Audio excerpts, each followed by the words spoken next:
ज्योतिष का मतलब है ईश्वर की ज्योति, यानी कि ब्रह्मांड के रहस्यों को दर्शन कराने वाला ज्ञान। ये ज्योतिष कहलाता है। इसके कॉन्सेप्ट बेहद सरल होते हैं और जीवन के आधारभूत जो चीजें होती हैं उनको समझने में ज्योतिष की बड़ी महत्वपूर्ण भूमिका हो सकती है। यहाँ मैं कुछ उदाहरण बताना चाहूंगा, जैसे गुरु राहु कंजक्शन। इसको ज्योतिष के अंदर एक चांडाल योग कहा गया है। अब डरने की जरूरत नहीं है, ज्योतिष डराता नहीं है। ज्योतिष किसी भी चीज की व्याख्या बड़े लॉजिकली तरीके से करता है। गुरु और राहु का कंजक्शन। गुरु क्या है? गुरु ज्ञान है। गुरु क्या है? परंपरा है। गुरु क्या है? संस्कृति है। राहु क्या है? वर्जनाओं को तोड़ने वाला, अलग तरीके से अपने मनमाने तरीके से काम करने वाला। तो इसके जो ज्योतिष के सूत्र जब रचे गए थे, हमारे ऋषियों ने, हमारे मुनियों ने रचे गए थे, वो उसके अंदर आध्यात्मिकता मूल था। उसके अंदर जो स्पिरिचुअलिटी थी वो उसका कॉन्सेप्ट था, कोर कॉन्सेप्ट था। यानी कि व्यक्ति को इहलौकिक और पारलौकिक जीवन के बारे में समृद्ध बनाना, ये उसका मूल उद्देश्य हुआ करता था। और इसी के संदर्भ में ये जो योग थे और जो व्याख्या की गई थी, यदि हम गुरु और राहु को देखा जाए तो यहाँ क्या वर्जनाओं को तोड़ने वाला था। तो उन्होंने कहा कि भाई इस प्रकार हमारी परंपराओं को नहीं मानेगा, हमारी संस्कृति को नहीं मानेगा, हमारे ज्ञान को नहीं मानेगा। तो एक प्रकार से उन्होंने चांडाल योग के रूप में इसको परिभाषित किया। लेकिन यदि आज के दौर में यदि देखा जाए तो क्या है, इनोवेटिव टाइम है।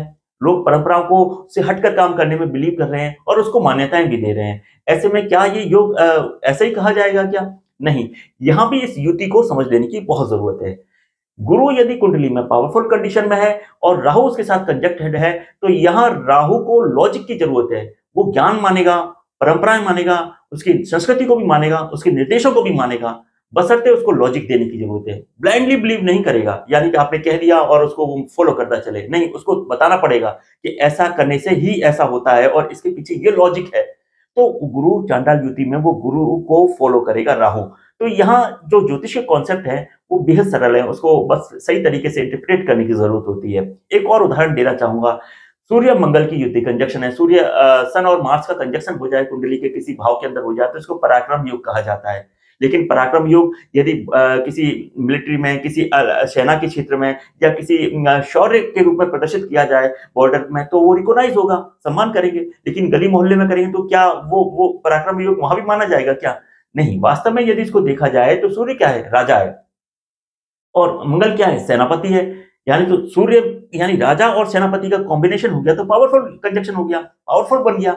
ऐसे में सूर्य को यहाँ राजा के साथ साथ में एक सत्ता का प्रतीक मानना चाहिए, यानी कि संस्था का प्रतीक मानना चाहिए, समाज का प्रतीक मानना चाहिए।